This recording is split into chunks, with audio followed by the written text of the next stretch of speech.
Elly, can you tell us a little about your new book?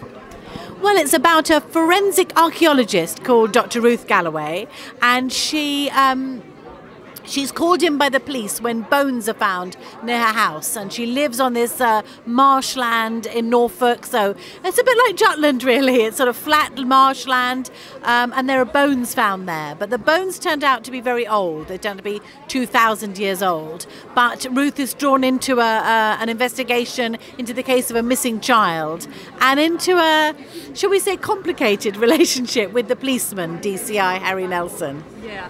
Why did you choose archaeology? Well, my husband's an archaeologist, and I'm really interested in the way that archaeology is quite like detective work. You know, you're both looking at clues and trying to tell a story.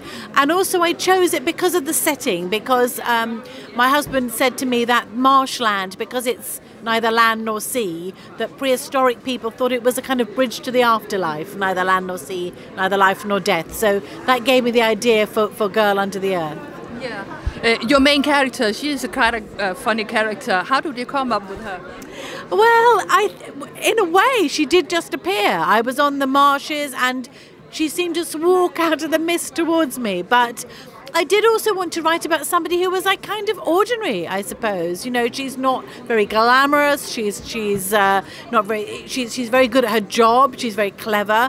But she's not a sort of, you know, beautiful heroine. She's a woman who never quite knows, you know, what to do with herself. And so I hope she's very ordinary. She has her insecurities and doubts about herself.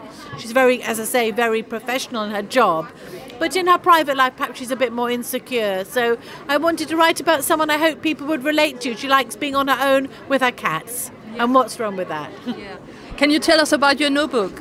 Well, the new book is in Danish. It's called House of Lies, I think, is the title, and it's again Ruth is called in when builders demolishing an old house find a body buried under a doorway, and Ruth thinks it could be linked to the Roman idea of burying a body under a door as an offering to Janus, who was the god of doorways as well as beginnings and endings.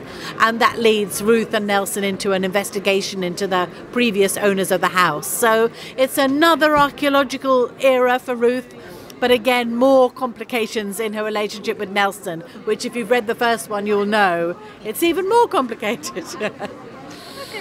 Thank you for your time. Thank you very much. Thank you.